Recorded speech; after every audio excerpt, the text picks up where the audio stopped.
Most people who listen to these stories never subscribe.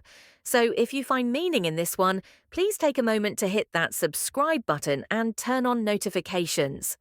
Your support means the world to me. And now, let me tell you a story.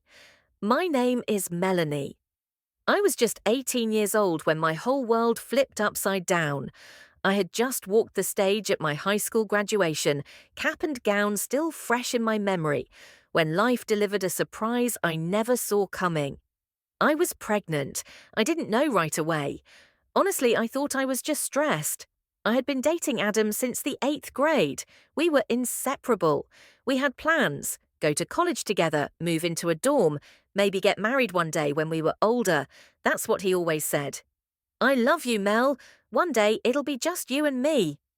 But things didn't go that way. When I finally realized I was pregnant, I was too far along to even consider any other option. It was happening. A baby was growing inside me. I was scared, terrified really, but I held on to the hope that Adam would stick by me. We were in this together, right? But the day I told him, he changed. He looked at me like I was some stranger who had walked into his life uninvited.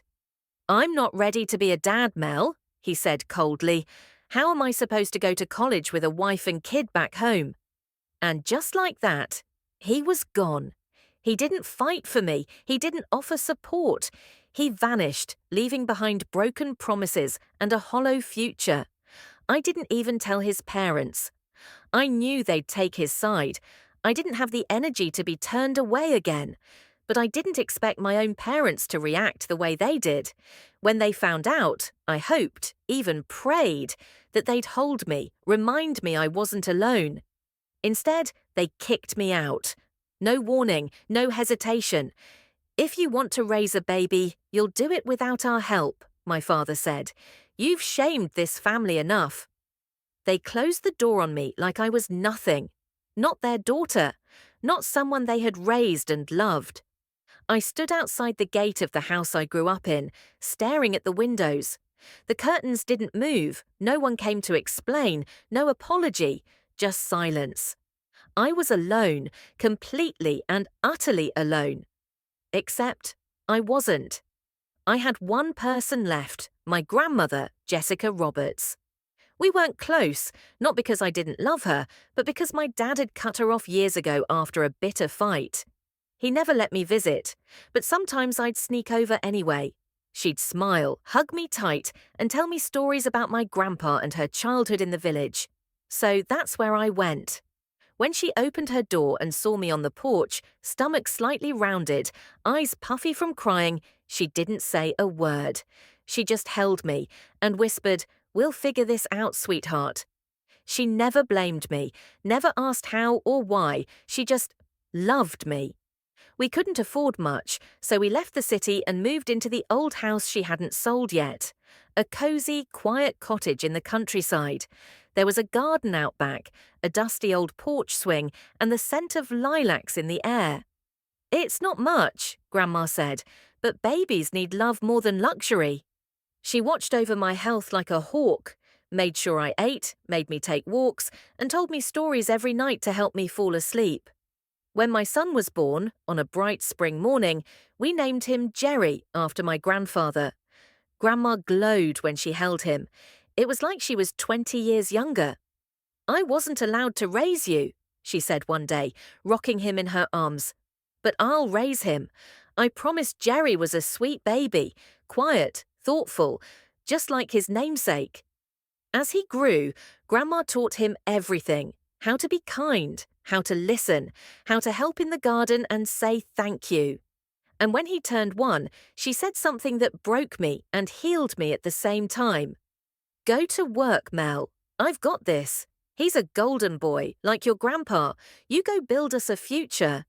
And I did. Years passed. Jerry grew. He was the pride of our tiny family, smart, polite, curious about everything.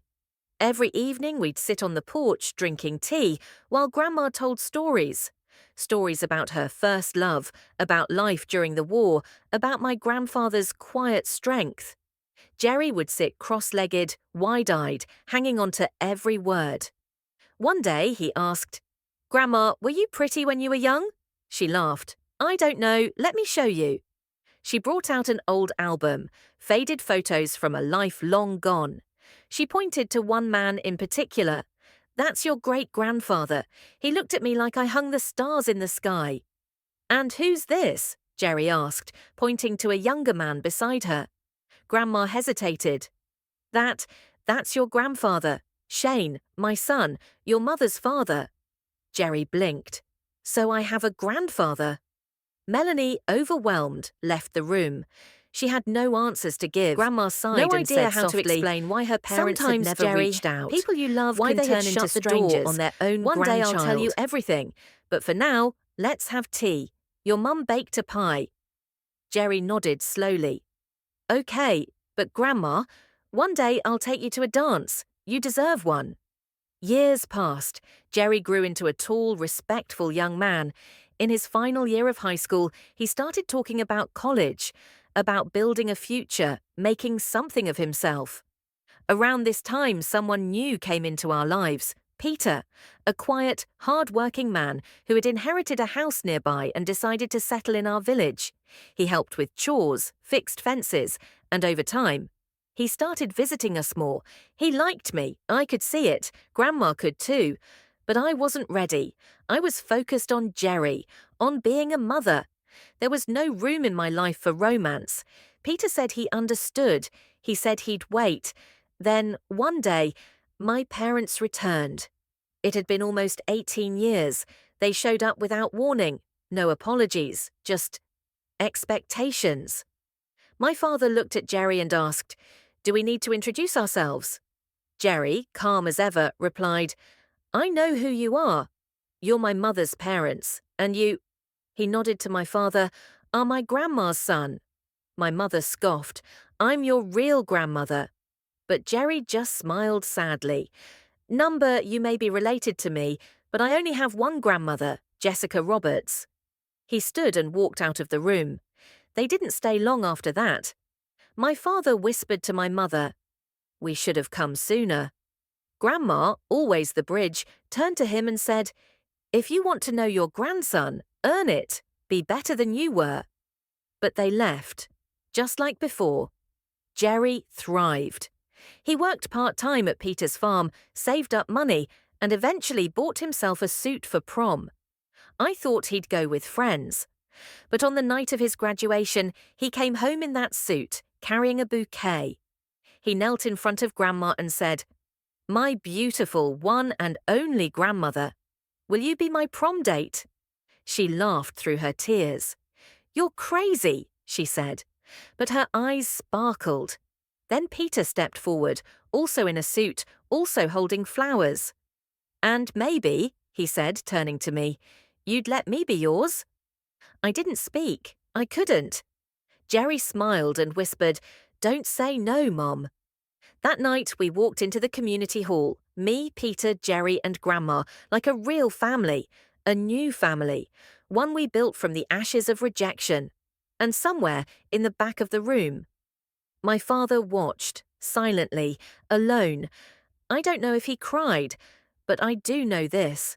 Sometimes the people who hurt you the most don't deserve to stay in your story. And sometimes the family you need is the one you make yourself.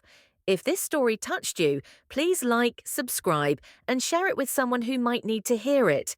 You never know whose heart it might heal. Until next time, thank you for listening.